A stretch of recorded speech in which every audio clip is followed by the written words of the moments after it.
Assalamualaikum warahmatullahi wabarakatuh. Allahu Akbar, Allahu Akbar.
Alhamdulillahilladzi bi ni'matihi tatimmus shalihat.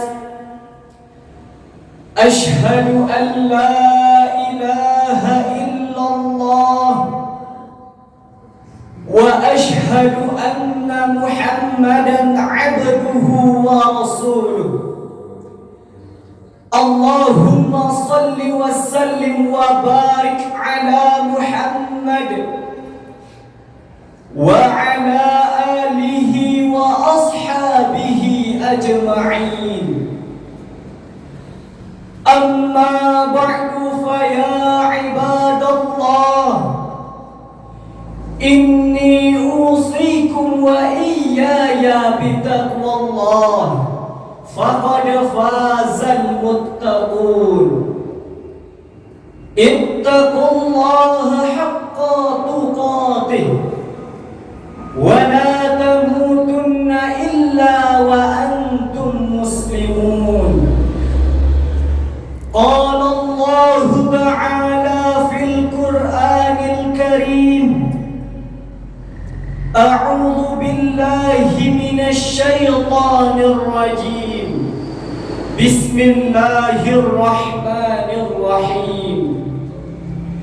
Wal yakhshal ladzina law taraku min khalfihim dhurriyyatan dhi'afa khafu 'alaihim falyattaqullah wal yaqulu qawlan sadida.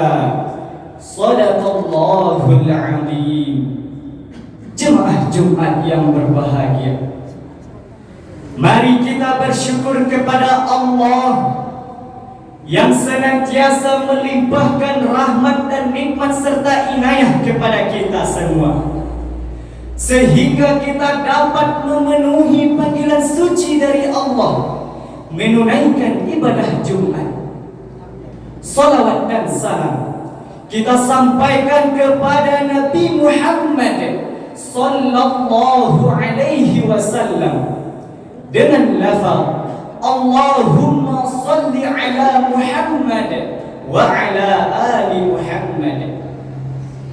Pada kesempatan kali ini, khatib mengajak kepada seluruh jamaah untuk memusatkan segala pikiran dan perhatian guna mengikuti khutbah yang akan khatib sampaikan dengan judul Peranan Keluarga dalam Pembentukan Generasi yang Unggul.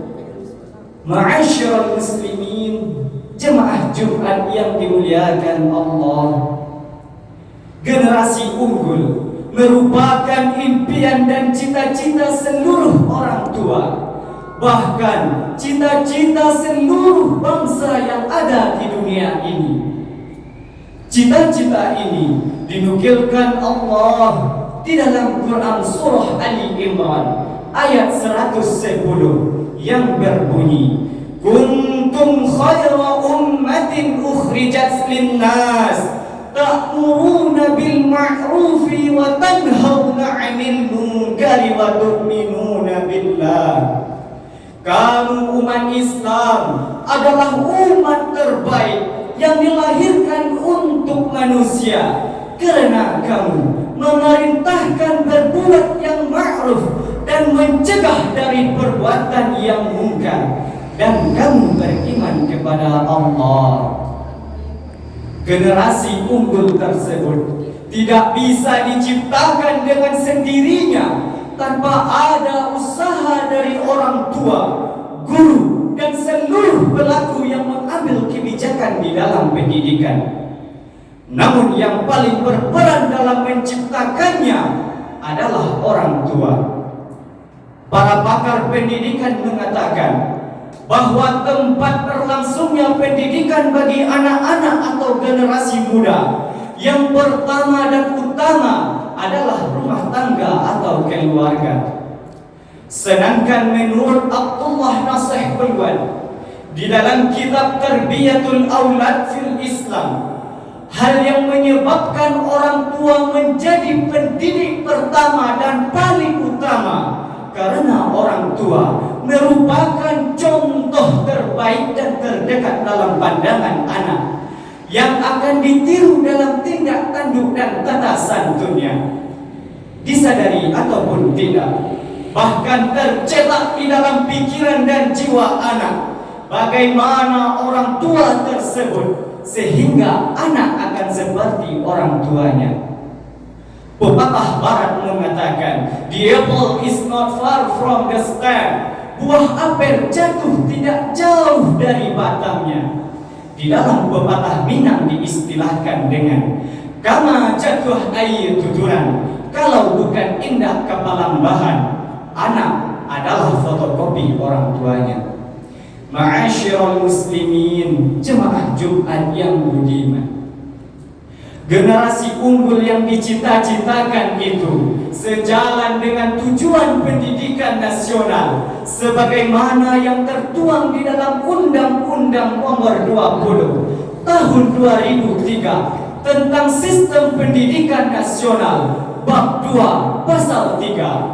Pendidikan nasional bertujuan untuk berkembangnya potensi peserta didik agar menjadi manusia yang beriman dan bertakwa kepada Tuhan Yang Maha Esa, sehat, berilmu, cakap, kreatif, mandiri, dan menjadi warga negara yang demokratis serta bertanggung jawab.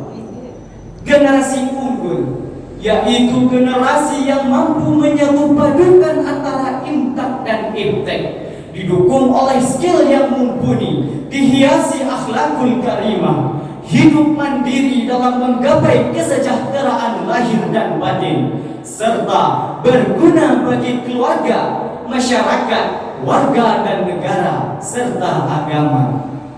Kaum muslimin, jemaah Jumat yang diberkahi Allah. Namun sebaliknya, umat Islam tidak ingin meninggalkan anak keturunan yang lemah, rusak moralnya, hidup sengsara, dan menjadi beban masyarakat, bahkan menjadi sampah masyarakat. Hal ini telah diperingatkan Allah di dalam Quran Surah An-Nisa ayat 9 yang telah khatib bacakan di awal khutbah. Artinya, dan hendaklah takut kepada Allah orang-orang yang sekiranya mereka meninggalkan anak keturunan yang lemah di belakang mereka, dan mereka khawatir terhadap kesejahteraannya, dan hendaklah mereka bertakwa kepada Allah dan bertutur kata yang baik. Rasulullah sallallahu alaihi wasallam bersabda, innaka antadhara warathataka aghniya khairun min antadharhum 'alatan yatakaffafunan nas. Sesungguhnya lebih baik bagimu meninggalkan ahli warismu dalam keadaan berkecukupan daripada meninggalkan mereka menjadi beban dan tanggungan orang banyak. Hadis riwayat Bukhari dan Muslim. Pesan yang terkandung di dalam ayat dan hadis di atas bukan sekedar atau sebatas hanya kekhawatiran terhadap kelemahan dan kesejahteraan hidup, akan tetapi secara luas termasuk lemah dalam akidah, lemah fisik dan mental, lemah kesehatan, dan lemah pendidikan. Ma'asyiral muslimin, jemaah Jumat yang dimuliakan Allah. Generasi muda yang lemah iman dan takwa, jauh dari ajaran agama, akan lebih berbahaya terhadap masa depan mereka. Betapa banyak generasi muda yang telah hancur dan rusak masa depan mereka karena terjebak dan terjebur ke dalam lumpur kebejatan moral, hidup bebas tanpa batas, terjerat miras dan narkoba, bergelimang dosa dengan LGBT. Mereka telah hidup sengsara dengan rusaknya fisik dan moral, mental rohani, serta menjadi korban HIV/AIDS. Inilah yang sedang melanda generasi kita. Menurut Kepala Badan Narkotika Nasional, Komisaris Jenderal Heru Winarko, pada tahun 2018 pengguna narkoba di kalangan generasi muda mencapai angka 20%. Akan tetapi pada tahun 2019 meningkat menjadi 28%. Bapak Heru juga mengatakan, pengguna narkoba di kalangan generasi muda yang terdapat di dalam 13 provinsi mencapai angka 2,29 juta orang. Sementara itu, menurut data Litbang Kompas 22 Juli 2019, generasi muda yang terpapar penyakit HIV/AIDS mencapai angka 2.881 orang. Na'udzubillahi min dzalik. Kaum muslimin, jemaah Jumat yang beriman, disinilah pentingnya peranan keluarga di dalam menyelamatkan generasi muda dari kehancuran masa depan mereka, sekaligus membentuk generasi unggul. Adapun peranan keluarga, terutama orang tua di rumah tangga, untuk membentuk generasi yang unggul, antara lain, pertama, orang tua harus menjadi figur idola bagi anak-anaknya yang senantiasa memberi contoh teladan terhadap kehidupan bermasyarakat serta kehidupan beragama. Kedua, memberikan makanan yang halal dan bergizi untuk kesehatan dan kecerdasan anak. Ketiga, memasukkan anak-anaknya ke sekolah atau pesantren yang menjamin kehidupan beragama. Keempat, mengawasi pergaulan anak-anaknya dengan ketat agar tidak terjerumus ke dalam pergaulan bebas yang penuh maksiat. Demikianlah khutbah yang dapat khatib sampaikan. Mudah-mudahan bermanfaat bagi kita semua. Fa'tabiru ya ulil absar la'allakum turhamun.